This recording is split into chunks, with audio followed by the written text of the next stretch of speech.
Now, police in Nairobi are investigating the murder of a businesswoman found dead at her rented apartment in Lumwera Gardens, Kilimani area this morning. The lady, identified as Monica Kimani, was chatting with her brother last night before she suddenly went silent. Worried of her whereabouts, the brother visited her house to ascertain her safety, only to find her body in a bathtub with the head chopped off. Her body has been taken to Chiromo Funeral Home. Before we start today's video, I would like to take a moment to thank you for tuning in and kindly subscribe to my channel. And I would love to hear your opinion in the comments section below. Monica Kimani was a businesswoman whose tragic murder in 2018 gained widespread media attention.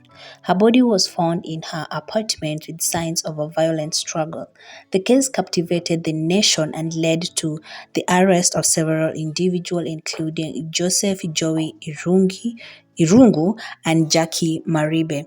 The investigation into Kimani'S murder revealed a complex web of relationships and motive, sparking intense public interest and media scrutiny. The trial of the suspects involved in Kimani'S murder garnered significant attention in Kenya, highlighting broader issues related to crime, justice, and the role of the media. Monica Kimani was tragically found dead in her residence in Lumaria Gardens apartment located on Kitale Lane off Dennis Pritt Road in Kilimani. Monica, 29 years, was brutally murdered in her Kilimani home a few hours after she jetted back to the country from Juba, South Sudan. She was found dead in a bathtub with her throat slit from ear to ear, her mouth taped, her legs bound, her hands tied in the back, and the bathtub tap left water running at her Nairobi home in September of 2018. Justice Grace Nzioka was taken by the prosecutors to Lamuria's Garden and Roadhouse Grill, where on the fateful night, Jowie was having drinks with friends, and to Citizen TV offices where Maribe worked. The court also visited Royal Park Estate, where Maribe lived with Jowie at the time. In the statement, the prosecutor alleged that Jowie was wearing a brown short, red cap, and a t-shirt.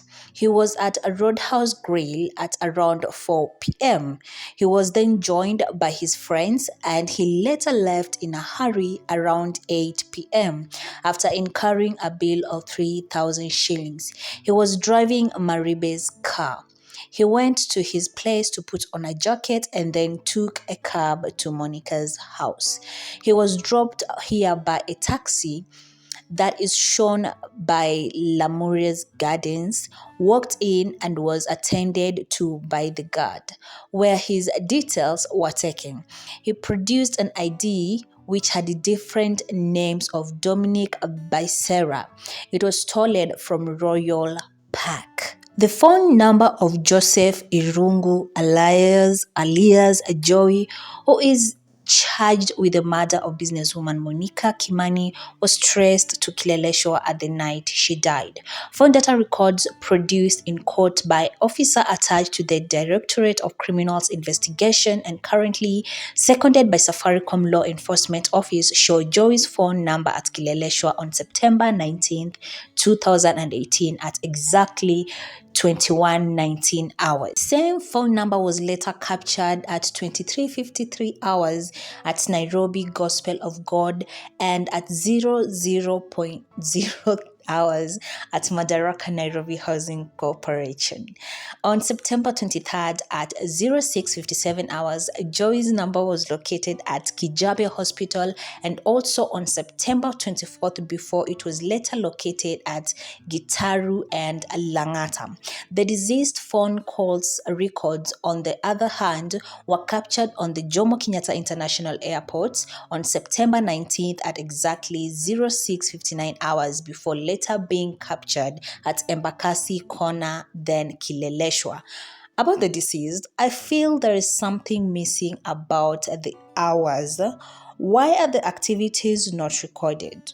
I really don't know, but there should be activities even before her murder, right? Jackie Maribe lied two times to police about Joseph Irungu's alias Jowie sustained gunshot wounds a day after businesswoman Monica Kimani was murdered. It was established that Jowie shot himself in Maribe's house and the two tried to conceal the evidence. In her two statements recorded in different days claimed that Jowie was attacked by thugs despite the fact that she knew he had shot himself. The investigating officer said that Kasaino confessed that on the night of the shooting, Maribe had admitted to him that Jowie shot himself. Kasaine said that he had given his gun to Jowie, who wanted to perfect his weaponry skills. He also revealed that on the night Jowie shot himself, the two, that is Jowie and Maribe, ran to his gate and banged it. When he opened, he found Jowie lying on the ground bleeding. He shot himself in his bedroom before visiting Langata Hospital for treatment. My theory in this is, let's assume he was shot. Why will the thugs shoot a hand that is inactive and leave him with an active hand? I also heard that, or I also read that he was shot in the chest, in the right side of the chest.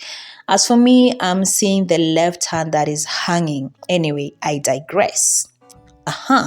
Why would they leave an active hand that is still posing a threat to them? That is a cover-up. He shot himself to play victim. He wanted to sell the notion of him not being there but somewhere else, and he is not related to the case.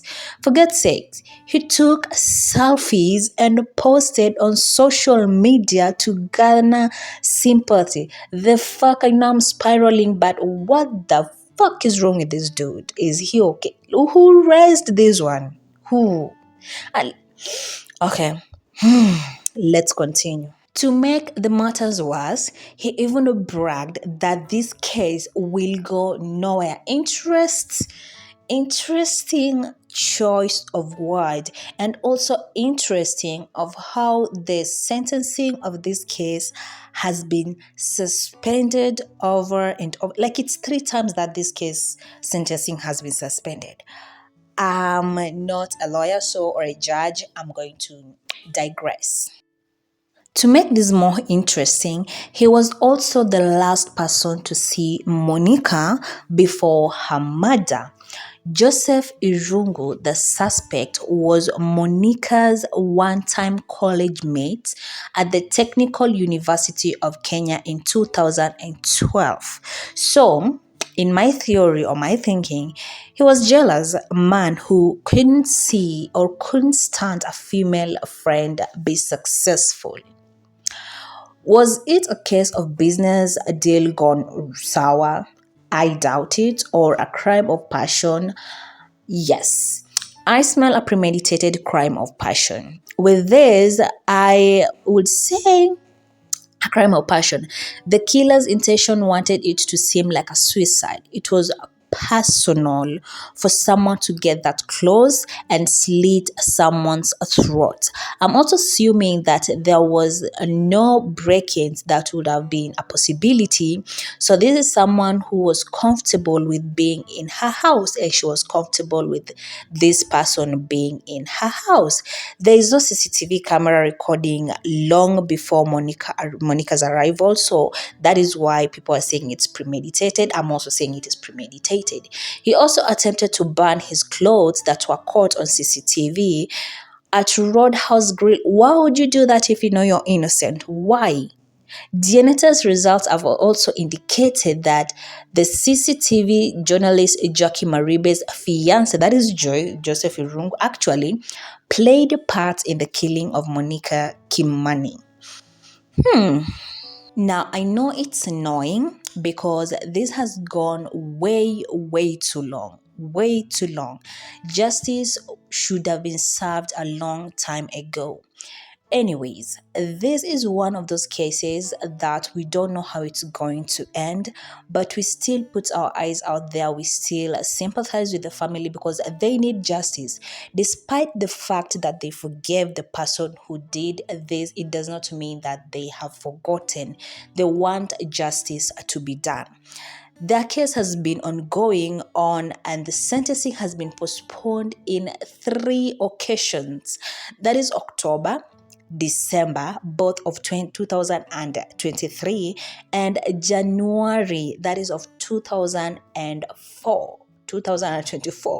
On 26th January of 2024, Maribe claimed to be sick, and so the sentencing was done even though the judge did not believe her claims and pushed it to 15th March of 2024. I'm sorry, the sentences was pushed. Yeah, let's hope it will get well. Until next time, that is all I had for you, and have a blessed time.